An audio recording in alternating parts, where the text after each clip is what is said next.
Let me start by wishing you all a happy new year on behalf of myself and my family. We genuinely hope and pray that each and every one of you have a prosperous new year. The year 2010 was filled with some incredibly great moments, but these moments were overridden by many difficulties faced not only by my family, but also by you, our supporters, and by anyone connected to my family. The greatest achievement for us was seeing our father proudly leading the country's army to a military victory over LTTE and seeing peace come to our motherland. The most difficult moment for us, and I'm sure to you as our supporters, was seeing our father being brought to trial on bogus charges in an attempt to erase 40 years of gallant service to the Sri Lanka Army and the nation. As a family, we have been held against our will during the presidential election. Our father was illegally abducted, and we had to witness our family and extended family being brought up on false charges. To add to this, we have seen our father being portrayed as a traitor to erase the gallant service and great contribution he made on behalf of our great nation. We have had to see traitors to our nation being rewarded. We have also had to witness our father being sent to prison, a shameful act enacted on someone who has given so much of himself through his leadership and sacrifice. It is sad to see that as a nation we do not have a vibrant democracy that allows citizens to execute their freedoms, such as contesting in a presidential election without drastic and lifetime-threatening repercussions. My father, along with many other brave officers who fought a vicious terrorist group, continues to be harassed by various groups, some who left the country during the height of the war, putting their needs and safety first.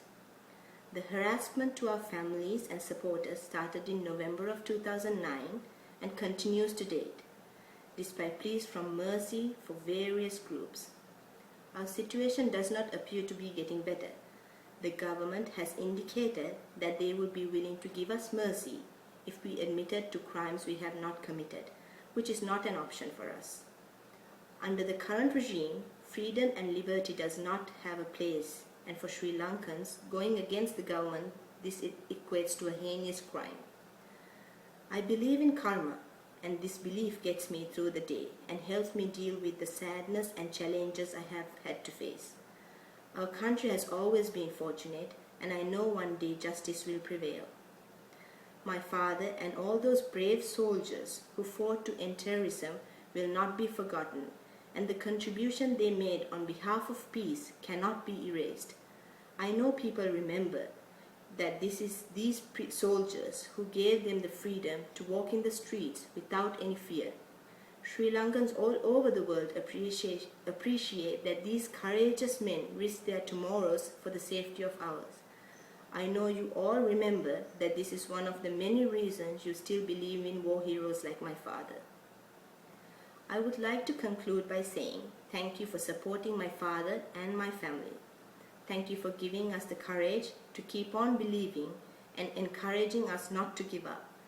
Knowing that you all support us gives us the strength and courage to go on, and more importantly, for my father to remain committed to the cause of justice and truth. My father is a man of his word, and he has always been a man of his word. So keep on believing in him like you always have, and I assure you, he will make you all proud once again. I can honestly say without any hesitation that he has always and he will always put country before himself.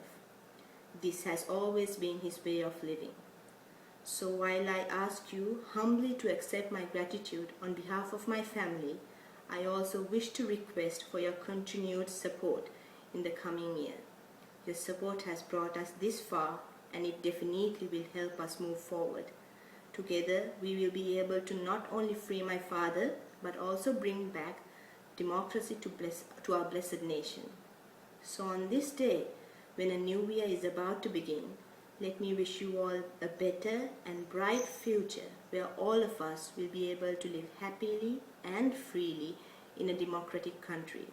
It's about time we enjoyed our long overdue peace and harmony with truth, liberty and democracy. Happy New Year to all.